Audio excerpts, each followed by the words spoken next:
La iglesia de la Odisea, eso está en Apocalipsis capítulo 3, versículos 14 al 22. Apocalipsis capítulo 3, versículos 14 al 22. Y allí, ¿verdad? Dice la palabra, a la gloria del Padre, del Hijo y del Espíritu Santo. Escribe al ángel de la iglesia en la Odisea: he aquí el amén, el testigo fiel y verdadero, el principio de la creación de Dios, dice esto: yo conozco tus obras, que ni eres frío ni caliente. Ojalá fuese frío o caliente, pero por cuanto eres tibio y no frío ni caliente, te vomitaré de mi boca. Porque tú dices: yo soy rico y me he enriquecido, y de ninguna cosa tengo necesidad. Y no sabes que tú eres desventurado, miserable, pobre, ciego y desnudo. Por tanto, yo te aconsejo que de mí compres oro refinado en fuego, para que seas rico, y vestiduras blancas para vestirte, y que no se descubra la vergüenza de tu desnudez. Y unge tus ojos con colirio para que veas. Yo reprendo y castigo a todos los que amo. Sé pues celoso y arrepiéntete. He aquí, yo estoy a la puerta y llamo. Si alguno oye mi voz y abre la puerta, entraré a él y cenaré con él y él conmigo. Al que venciere, le daré que se siente conmigo en el trono, así como yo he vencido y me he sentado con mi Padre en su trono. El que tenga oídos, oiga lo que el Espíritu dice a las iglesias. ¿Verdad? Y esta es la iglesia que no recibe elogios. Esta es la iglesia que no recibe aplausos. Que no, ¿verdad? Cuando miramos las iglesias anteriores, tienen cosas negativas, pero tienen cosas buenas. El Señor resalta las cosas positivas y después le dice: mira, corrige estas áreas. Esas son las iglesias anteriores. Todas las iglesias anteriores tienen cosas buenas y tienen cosas malas. Y Apocalipsis capítulo 2 y capítulo 3 nos enseña una verdad. Una verdad que nosotros debemos de hacer hincapié en esta noche, para que nos ayude en nuestro vocabulario, que no hay iglesias perfectas. Amén. Apocalipsis capítulo 2 y capítulo 3 nos está enseñando que no hay iglesias perfectas. El que no tiene una cosa, tiene otra. El Señor resalta las virtudes, pero también las necesidades y los déficits de cada iglesia. Ahora bien, la Odisea, que es la que nos corresponde, no tiene algo positivo. No tiene algo que el Señor tenga motivos para elogiarla. Y vale la pena que nosotros hoy comprendamos qué fue lo que llevó a esta iglesia a la condición espiritual en la que cayó, a esa tibieza espiritual.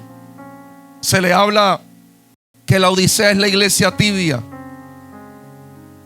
la iglesia insensata, la que no tiene prudencia.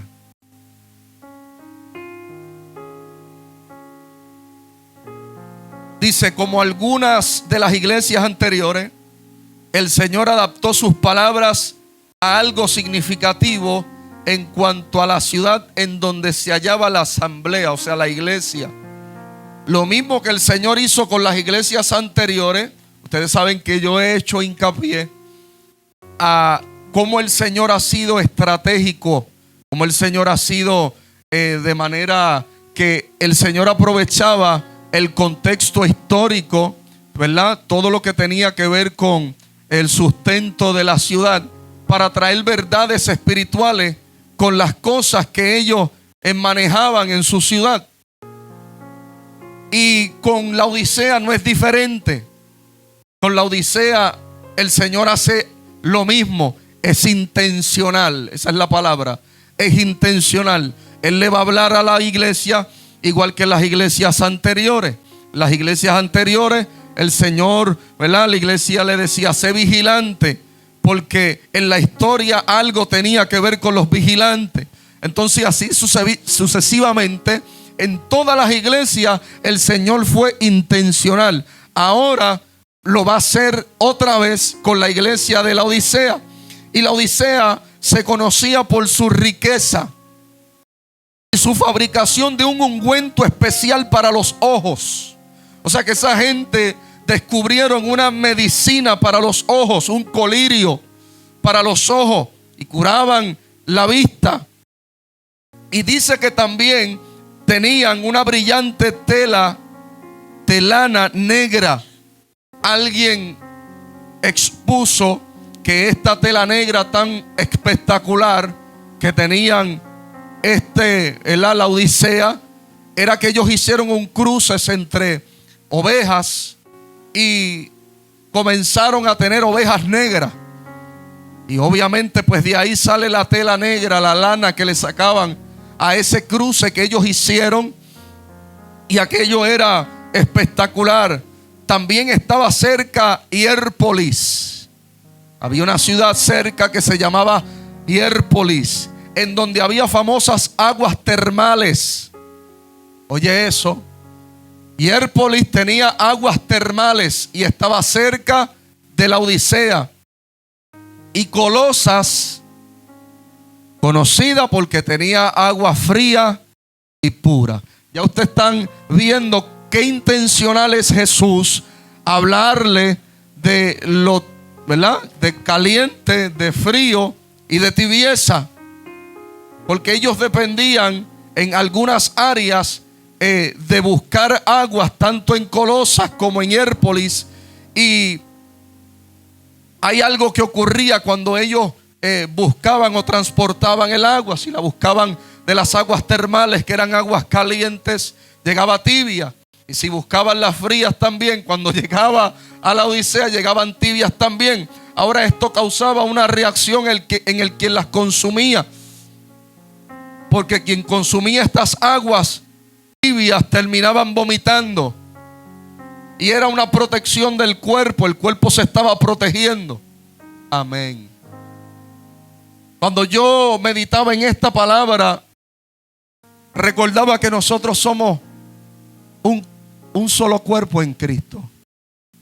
Cada uno de nosotros compone el cuerpo de Cristo. No todos somos manos, no todos somos pies, no todos tenemos la misma función, pero entre toditos hacemos el cuerpo de Cristo. Y algo que trate de entrar al cuerpo, el cuerpo reacciona, el sistema inmune reacciona. Lo que no va a traer provecho va a ser vomitado. Amén. Yo recuerdo hace muchos años atrás, un evangelista hizo una expresión cerca de mí, un evangelista amigo mío, y él hace la expresión de que el cuerpo de Cristo estaba deformado. Él hace esta expresión porque él, como evangelista que gozaba de ir a muchas congregaciones, se daba cuenta de la problemática en las iglesias. Ahora, yo en lo personal, cuando él dijo eso, como que no me le uní. Entré en un desacuerdo con él. Y yo le dije, yo no lo pienso de esa forma. Y él comienza a hablarme, obviamente, de la problemática de los líderes, de gente, ¿verdad?, de miembros y demás. Y a mí se me ocurrió decirle que simplemente esa gente no estaban todavía dentro del cuerpo de Cristo, que no eran parte del cuerpo, porque a mí no me hace ver, o sea, no tengo una imagen de ver el cuerpo de Cristo deformado. Amén. Porque lo que sé de Cristo lo conozco como perfecto, lo describo como perfección. Los salmos lo describen que Él es el más hermoso de los hijos de los hombres. En Él no hay sombra de variación. Él es varón perfecto. No hubo engaño en su boca. O sea, lo que conozco de Jesús es perfecto. Y por eso no me hace sentido ver un cuerpo, el cuerpo de Cristo deformado. Entonces, con esta palabra, la de que él dice, por cuanto eres tibio te vomitaré, pues me hace sentido que lo que no pertenece, lo que no se ajusta, es simplemente porque no está, porque no es parte del cuerpo de Cristo. Nosotros, para ser el cuerpo de Cristo, lo primero que tenemos que hacer es arrepentirnos de todos nuestros pecados, y que sea un arrepentimiento genuino, no solamente lágrimas, sino un cambio de mente y de pensar, donde si yo cambio la forma en que pienso, yo cambio la forma en que vivo. Amén.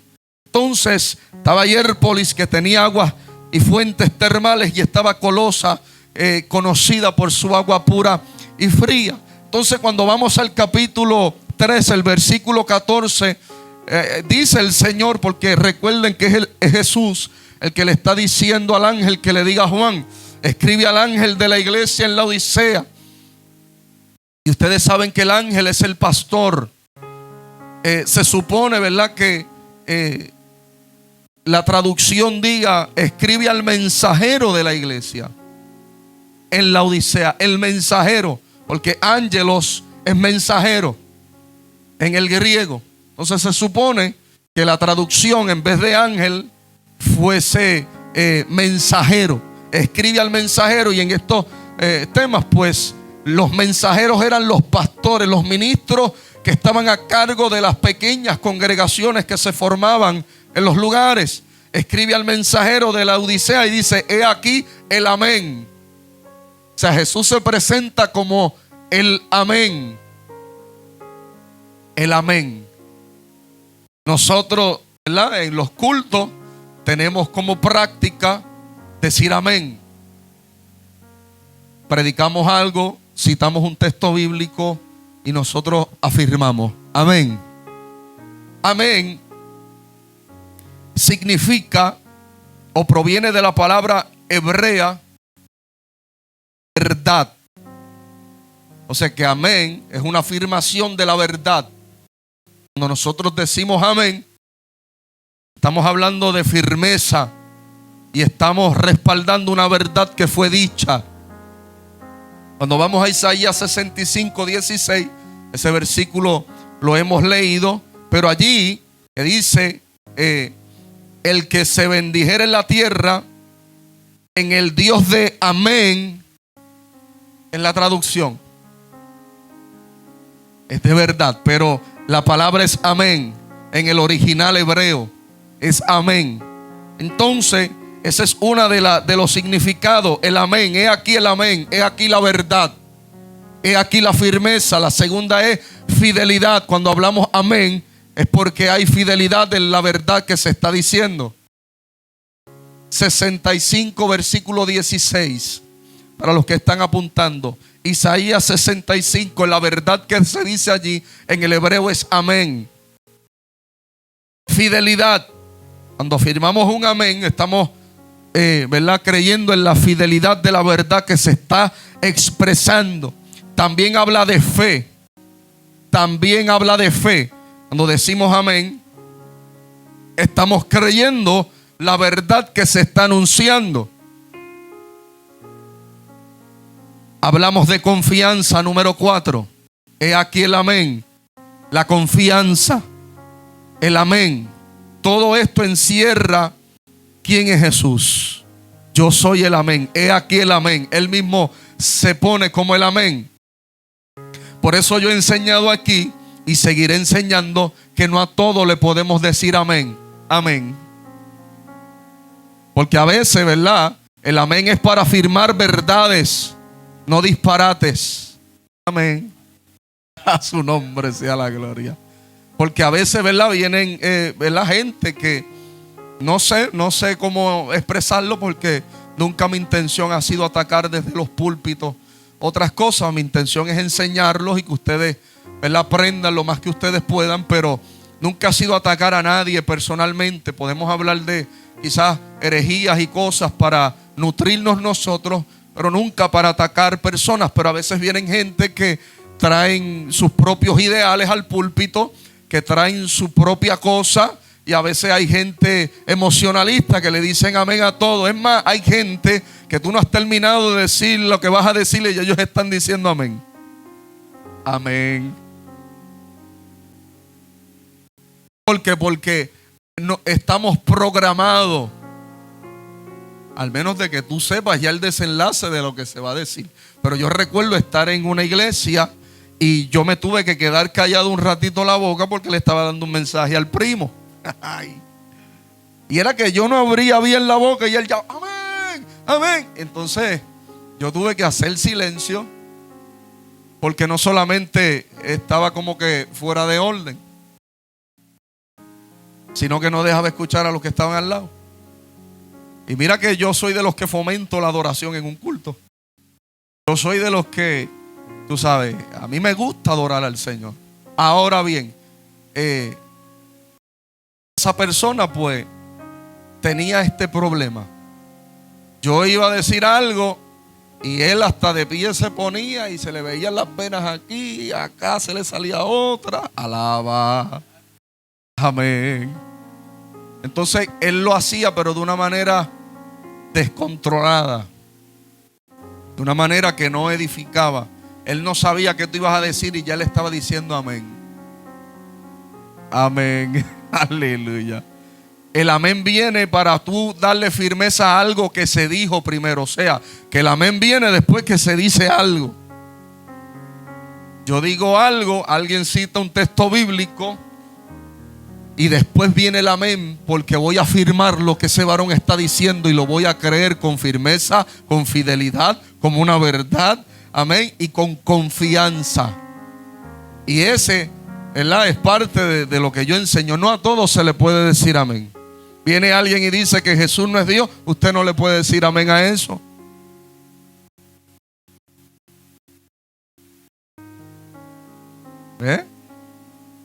Aleluya. Viene alguien a decir cualquier otra, ¿verdad?, doctrina que sea diferente a lo que la Biblia enseña, pues nosotros tenemos que dijo la muda,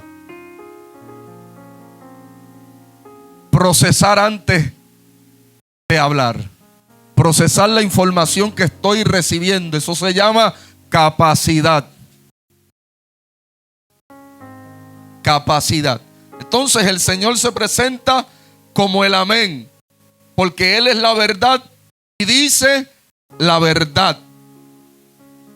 Él es la verdad y dice la verdad porque Él es el testigo fiel y verdadero. Estamos en el capítulo 3, versículo 14. He aquí el amén, el testigo fiel y verdadero. Ahora hay un versículo que está en 2 de Corintios capítulo 1, versículo 20, y dice, mira qué texto más maravilloso.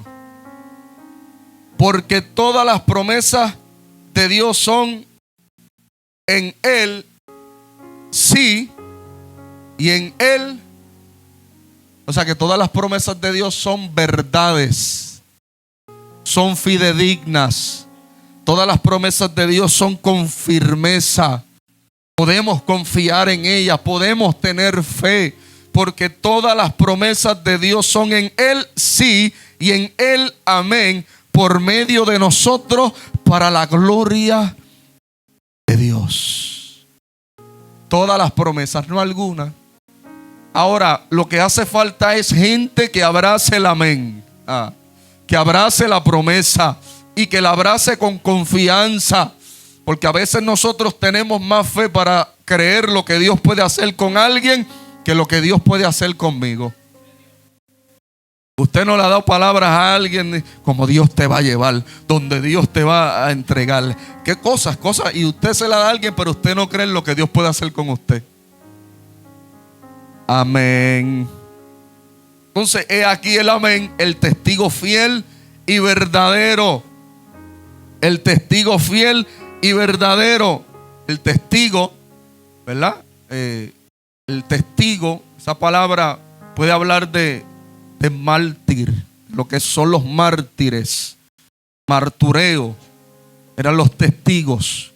Cristo no solamente confesó al Padre con su boca, no solamente confesó al Padre con sus acciones, no solamente confesó al Padre con sus actitudes, sino que también lo confesó con la vida. Por eso Él termina muriendo por nuestros pecados en una cruz, resucitando así a los 3 días, convirtiéndose en el testigo fiel y verdadero. Y el Señor está a punto de decirle a esta iglesia la verdad de su condición espiritual. El testigo fiel y verdadero está a punto de desatar verdades que posiblemente no van a gustar. Son diagnósticos, aleluya, que posiblemente esta iglesia no aceptaría en primeras instancias. Amén.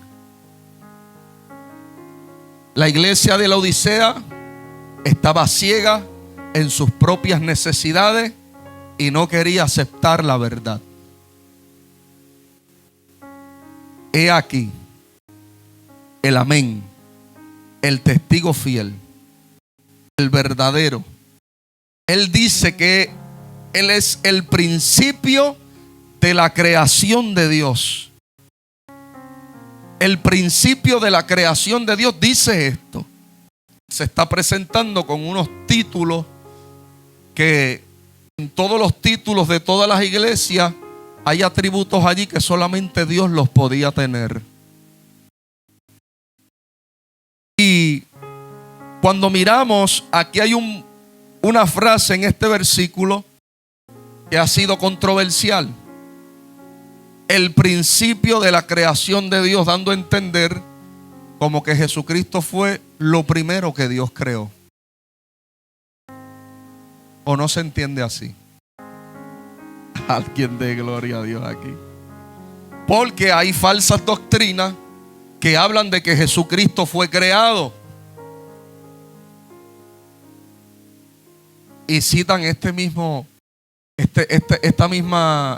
versículo que yo acabo de citar.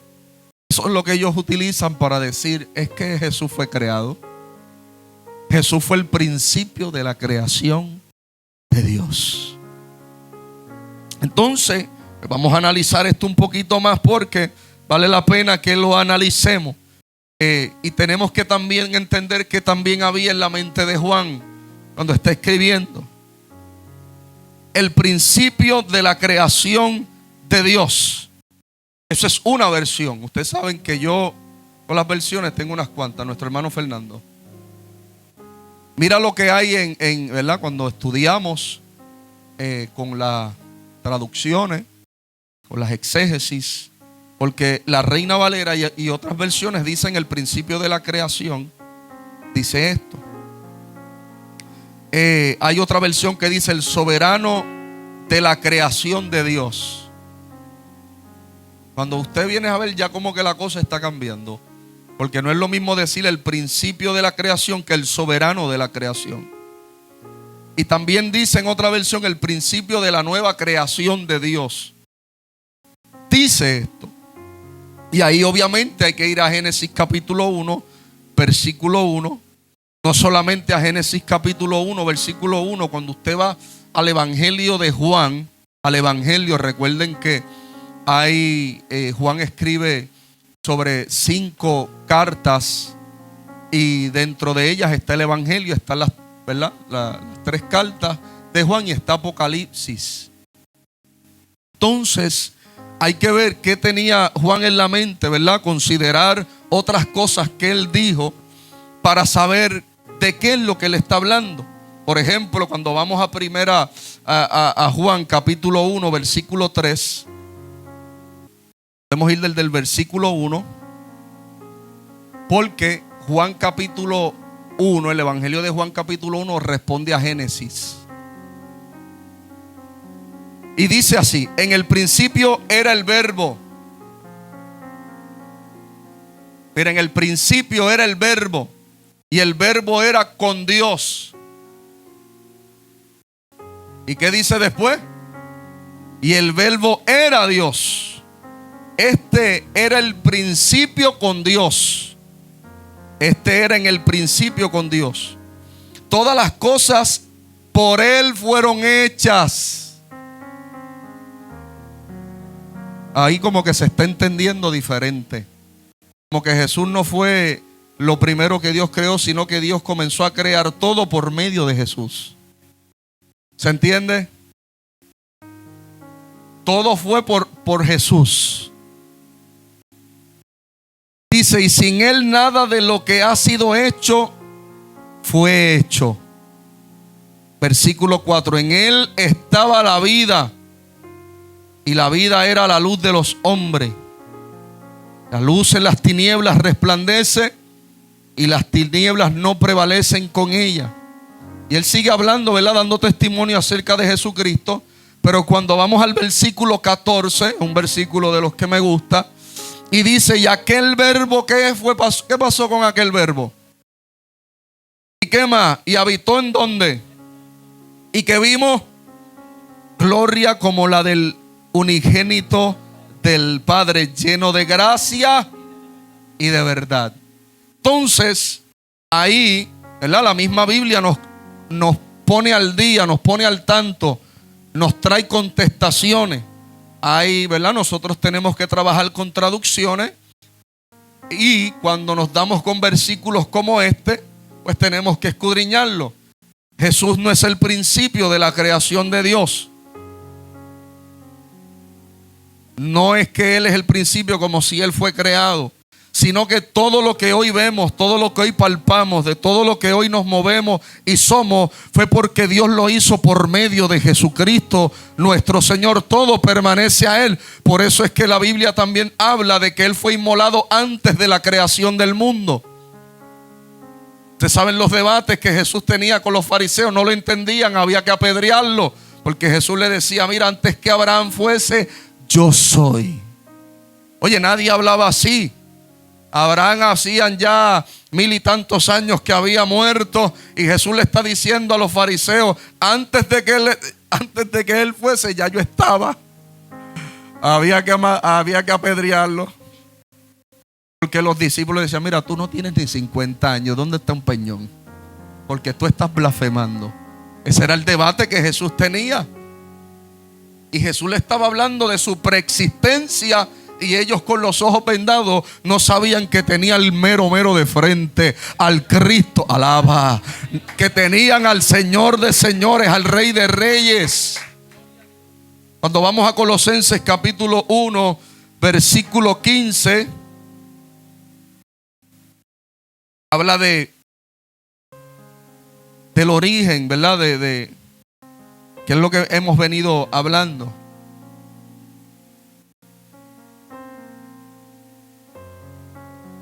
Colosenses 1:15 dice, Él es la imagen del Dios invisible, el primogénito de la creación. Y ahí, toda la creación. Entonces estos son versículos, ¿verdad?, que nosotros tenemos que escudriñar para tener una buena interpretación de quién es Jesús y no caer en la trampa de la falsa enseñanza de que Jesús fue parte de la creación. Cuando vamos al versículo 18 dice, y Él es la cabeza del cuerpo, que es la iglesia, lo que yo hablaba ahorita, el que es el principio, el primogénito de entre los muertos, para que en todo Él tenga la preeminencia. Ahora voy a hacer otro, ¿verdad?, que nos va a ayudar también, porque la palabra principio, que los términos principio, ¿verdad?, es bereshit en hebreo y arche en griego, tienen dos connotaciones, que es comienzo y es fuente. Que Jesús es la fuente de todo. Jesús es la fuente de toda creación. Usted sustituye la palabra principio por fuente y usted va a tener una mejor comprensión de lo que quiere decir el versículo. Amén. Gloria al Señor. Hay un sinnúmero de versículos que podemos darle lectura, como que Jesús juntamente con el Padre fue agente de toda la creación. Él participaba de la creación. Él participaba de la creación.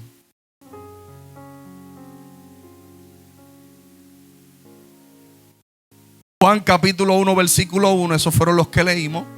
Pero de allí vas al capítulo 8, versículos 57 y 58, ese mismo evangelio de Juan, capítulo 8, versículos 57 y 58. Y ahí puedes ir a Filipenses capítulo 2, versículos 6 y 7. Filipenses capítulo 2, versículos 6 y 7. Colosenses capítulo 1, versículo 15 al 18, que fueron los que leímos. Y Hebreos capítulo 1, versículo 2. Ese está ahí.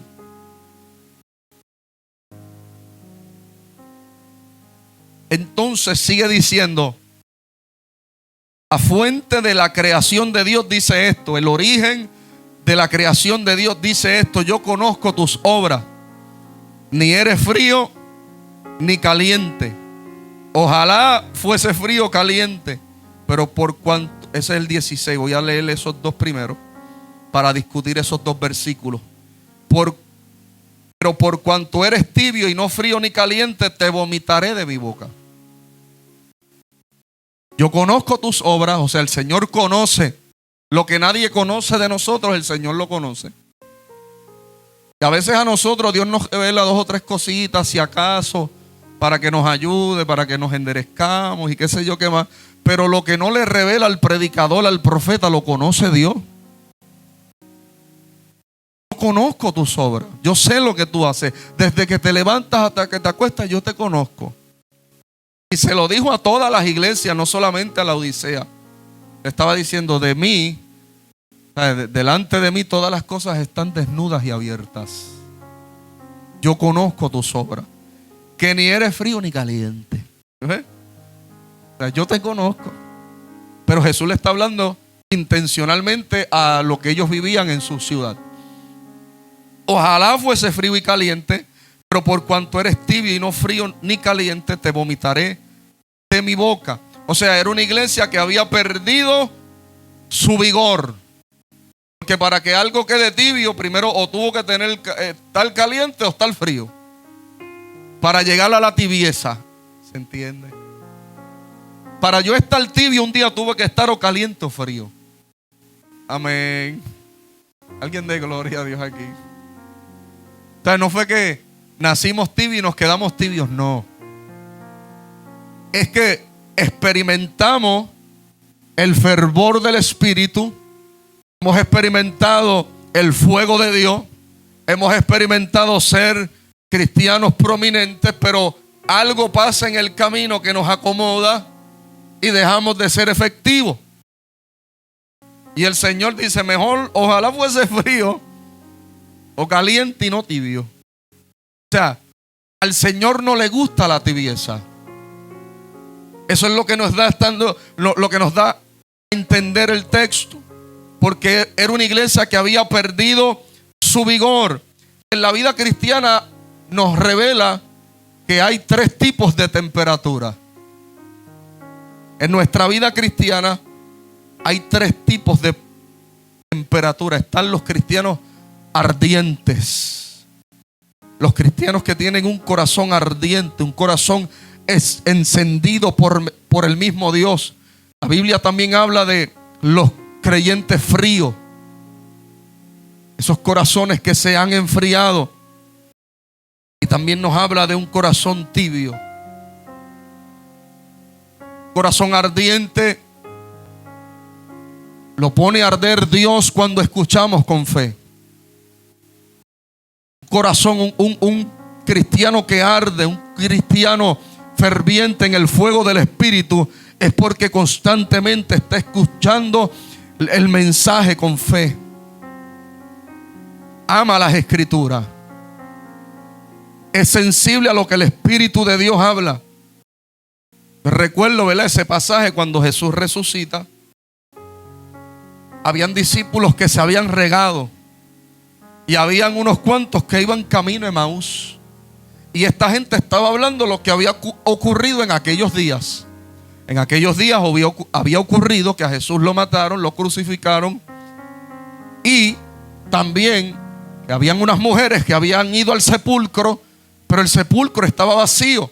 Y que ellas habían tenido visiones con ángeles que le decían que él estaba vivo.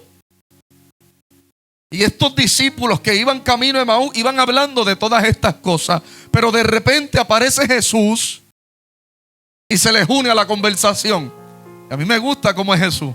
Porque Jesús se le une a la conversación y le dice: oye, pero ¿de qué es esto que ustedes están hablando? O sea, ¿qué es eso que ustedes están hablando? Y ellos le dicen a Jesús: ¿eres tú el único forastero que no conoces esta noticia? Un tal Jesús de Nazaret que lo crucificaron, y ahora las muchachas dicen, unas mujeres que fueron y Jesús escuchando de lo que de él se estaba hablando, y Jesús entre ellos caminando como el que no quiere la cosa. Y cuando llegaron a un cierto lugar, Jesús le dice: insensatos, ustedes son tardos para creer lo que fue dicho por Moisés, por los profetas y por los salmos. Que el Cristo debía de padecer, que esto era necesario que se cumpliesen. Y dice que Jesús les abría las escrituras desde Moisés con los profetas y con los salmos, citándole todas las profecías habidas y por haber, que era necesario que el Cristo padeciera. Y de momento mira lo que hace Jesús. Jesús hace como que se les va del lado y sigue caminando, como que se va más lejos, como que va para otro lado. Ellos le gritan: quédate con nosotros. Mira que es tarde, la noche está cayendo, quédate con nosotros. Y Jesús, cuando entra, hace algo que él ya había hecho. Dice que parte un pan y los bendice. Y los ojos de ellos fueron abiertos. Cuando los ojos de ellos fueron abiertos, Jesús se les desaparece. Y ellos que le estaban diciendo a Jesús: quédate con nosotros, quédate, que ya el sol bajó, que ya es de noche, que ya... Ahí arrancaron para Jerusalén otra vez. Alaba. Porque se le abrieron los ojos y ellos mismos hablaban y decían: no ardían nuestros corazones cuando nos abría las escrituras. No ardían nuestros corazones cuando nos hablaba la palabra, cuando abría el libro de Moisés, cuando citaba a los profetas, cuando se metía en los salmos. No ardían nuestros corazones. Wow. Porque si hay algo que hace las escrituras, mira, al más apagado lo enciende. Amén. A su nombre. Al que no tiene entendimiento se le caen las vendas para que entienda. Cuando el Señor llega, se nos caen las escamas de los ojos y comenzamos a arder con pasión. Porque tanto así que ellos iban en una caminata y ellos dijeron: vamos a virar para atrás, esto tenemos que contarlo, tenemos que dar testimonio. Y ellos se dan el maratón y viran. Y se encuentra después con los discípulos, con Pedro, con Juan. Y comienzan a contarse. Y Pedro le dice: no, es que ya él se me apareció a mí. Y de momento entra el mero mero por aquellas puertas: paz a vosotros. Los que todavía no lo habían visto dijeron: un fantasma. Y él dijo: yo soy, no temáis. El Jesús que provoca que ardan nuestros corazones. Pablo entendió esto y le dijo: Timoteo, aviva ese fuego. Avívalo. No es algo que te van a dar, es algo que ya te dieron. Pero necesito que avives el fuego del don de Dios que está en ti por la imposición de mis manos. Porque no se nos ha dado espíritu de cobardía, no se nos ha dado espíritu para salir corriendo en la primera prueba. No. Se nos dio un espíritu de amor, de poder y de dominio propio. Ese es el corazón que arde. Está el corazón que se enfría. ¿Qué dice Mateo 24? Que por haberse multiplicado la maldad, el amor de muchos se enfriará. Por eso vemos tanta gente fría, gente que es insensible a la necesidad de otros, gente que viven haciendo maldades, y por eso hay gente que ha cerrado el corazón a ayudar, a moverse a misericordia, porque hay corazones como témpanos de hielo, corazones fríos. Nos hemos encontrado o hemos tenido que lidiar con corazones helados.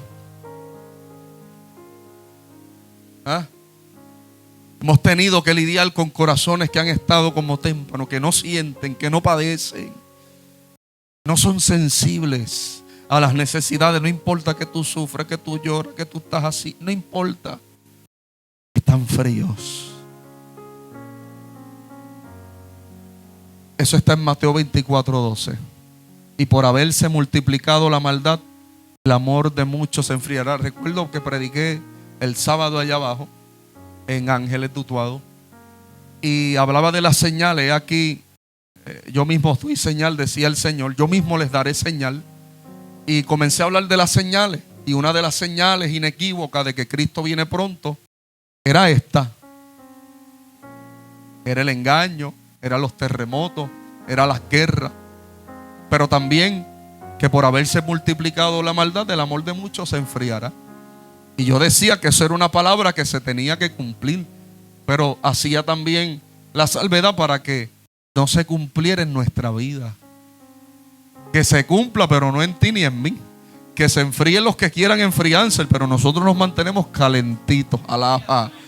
Oye, yo sé que estaba el día bueno para quedarse acurrucado en la cama calentito, pero aquí era mejor calentarse en la presencia, alaba, en la presencia del Señor.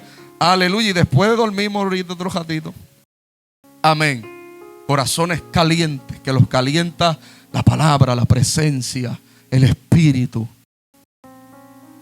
Corazones fríos por haberse multiplicado la maldad, gente que ni sienten ni padecen, y están los corazones tibios. Están en Apocalipsis capítulo 3 versículo 16. Por cuanto eres tibio. El creyente tibio se siente cómodo, complacido y no se da cuenta de su necesidad. Oye eso.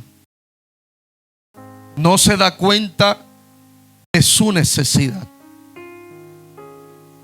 Gente que dice, no, yo no necesito, yo estoy bien. No, yo esto, el mundo cayéndosele encima, ellos están en la condición que estén. No, yo estoy bien. Están cómodos. Eso es parte, ¿verdad?, de la tibieza espiritual. La comodidad, el sentirse complacido, el no darse cuenta de su propia necesidad. Si fuera frío, por lo menos se sentiría. Tanto el agua fría de Colosa como el agua caliente de Hierópolis estarían tibias para cuando llegaran a los conductos de la Odisea. Como creyentes en Jesucristo tenemos toda razón para ser fervientes en el Espíritu. A eso nos manda el Señor. No le gusta la tibieza. Él no quiere que estemos fríos. Él quiere que seamos fervientes en el Espíritu. Que seamos cristianos bajo el fuego del Espíritu Santo. Por eso Romanos capítulo 12 versículo 11 dice: en lo que requiere diligencia, no perezosos, fervientes en espíritu, sirviendo al Señor. No perezosos, en lo que requiere diligencia, no perezosos, fervientes en el espíritu, sirviendo al Señor. Yo meditaba en cosas que yo había predicado. A veces yo digo cosas que yo digo, ¿pero qué yo dije? Pero me doy cuenta que de alguna manera u otra, pues Dios las pone en mí para causar algo en yo no sé quién, pero a veces las digo. Y habían unas frases, ¿verdad?, que yo había mencionado hace poco. Y son gente que tal vez no se avergüenzan del Evangelio. Lo que hay que preguntar al Evangelio si se avergüenza de esa gente. Alguien debe de dar gloria. Gente que no se avergüenzan del Evangelio, pero ¿será que el Evangelio se avergüenza de ellos? Amén. Habían perdido su vigor. Nosotros no podemos perder el vigor. Habían perdido sus valores. Habían perdido sus valores. La iglesia de Esmirna, cuando la comparamos a Esmirna, fíjense, Esmirna era pobre. No tenía mucho sustento, no tenía muchas facultades. Pero cuando el Señor le habla, le elogia y le dice: bueno, tú dices que eres pobre, pero yo digo que tú eres rica. Porque aunque tienes pobreza, ¿verdad? Tal vez secularmente hablando, eres rica en el espíritu. Ahora cuando vamos al capítulo 10, versículo 17, dice, porque tú dices. O sea, el Señor le está diciendo lo que la iglesia decía, lo que la iglesia verbalizaba.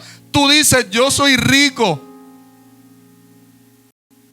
y me he enriquecido y de ninguna cosa tengo necesidad. O sea, la iglesia se jactaba diciendo, yo soy rica, yo no tengo necesidad, yo me he enriquecido. Una iglesia que se jactaba que de la boca para afuera, amén. Pero desde arriba, desde la óptica del cielo, se veía diferente. Porque aunque materialmente la Odisea gozaba de riqueza, y ese es el problema de cuando lo secular afecta a la iglesia en vez de la iglesia afectar lo secular. Porque a veces nos pasa diferente a como Dios le dijo a Jeremías. Dios le dice, Jeremías, que se conviertan ellos a ti, no tú a ellos. Y a veces nosotros, por estar que nos aplaudan allá los mundanos, nos convertimos a ellos en vez de que ellos se conviertan a nosotros. Amén. Y le estamos riendo las gracias a los mundanos, le estamos riendo los chistes colorados a los mundanos, le estamos riendo las barbaridades, los aplaudimos y a veces nos ponemos medio monito para que se ríen con nosotros también. Alguien dé gloria a Dios aquí. A su nombre. Porque queremos simpatizar y a veces terminamos deshonrando a Dios por tratar de encajar en el mundo. Y eso nos convierte en una iglesia tibia. Yo soy rico, yo me he enriquecido y de ninguna cosa tengo necesidad. Y esta ciudad era rica. Tanto así que ¿verdad? Hubo un terremoto en el año 60 antes de Cristo y vino Roma a querer ayudar a esta ciudad y dijeron, no, nosotras podemos. Ay, mujeres empoderadas allí. A su nombre. No necesitamos de tu ayuda. Nosotros podemos solos. Y ellos mismos se reconstruyeron solos. Eso está en la historia de la iglesia de la Odisea. Y eso parece que había afectado a la iglesia, en vez de la iglesia afectarlos a ellos. Y no tenían humildad. ¿Y sabes lo que el Señor dice? Hay algo que tú no sabes. Que tú eres desventurado, miserable, pobre, ciego y desnudo. O sea, de la boca para afuera ellos decían, yo soy rico, yo me he enriquecido, yo no tengo necesidad. Pero de arriba se veía diferente. Es que tú no sabes lo que tú eres. Es que tú no sabes cómo te estoy mirando. Desventurado. Yo me puse a buscar el significado de cada palabra y prácticamente es un sinónimo de lo mismo. Es como que el Señor le está diciendo lo mismo en otras palabras. Porque desventurado es desgraciado, infortunado, desdichado. Miserable es desdichado, desgraciado, infortunado, mísero, pobre es miserable. Todas es como que todo es lo mismo. Se enlaza una con la otra. El Señor le está diciendo en otras palabras, ustedes van de mal en peor. O sea, a ustedes les hace falta gracia. Y cuando nosotros nos metemos en estos significados, nos damos cuenta que esta gente era tacaña. Amén. Por eso el Señor le dice, ustedes son miserables. Porque ustedes dicen que son ricos, pero no sueltan un peso. Alaba. Alguien de gloria a Dios aquí. Ustedes ven la necesidad y ustedes le pasan por lado. Entonces, déjame no meterme mucho ahí, que me miran dos o tres raros de aquí. A su nombre sea la gloria. Amén. Gente que, ¿verdad? Se puso tibia, ¿por qué? Porque comenzaron a confiar más en la riqueza, en lo que poseían, que en el Dios que la había bendecido. Entonces, ¿verdad? Se jactaban de ser ricos, pero en realidad eran pobres. Y aquí, ¿verdad?, vemos por qué esta iglesia declinó espiritualmente. Se enorgullecían de sus ministerios y habían empezado a medir las cosas por normas humanas en lugar de por valores espirituales. Oye bien.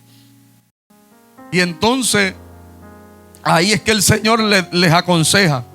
Ya voy a terminar. Por tanto, yo te aconsejo, o sea, el Señor en su misericordia le está dando la oportunidad para ellos restaurarse. Te voy a dar un consejo. Estás así, te veo mal, estás tibia, pero tengo un consejo que darte, que de mí compres oro refinado. Qué lindo. O sea, aún el Señor le está dando la solución, que de mí compres oro refinado para que entonces seas rico. Y vestiduras blancas para vestirte. Deja de estar vistiéndote de negro. En otras palabras, compra vestiduras blancas de mí. Ustedes saben que cuando nosotros estamos, ¿verdad?, buscamos la santidad, hay vestiduras blancas allí puestas. Amén. Entonces, ahí, ¿verdad?, entramos en unos versículos que nos van a dar riqueza en lo que estamos hablando, ¿verdad? Porque la solución es pagar el precio para conseguir el verdadero oro refinado. Y eso sugiere que la iglesia necesitaba un poquito de persecución.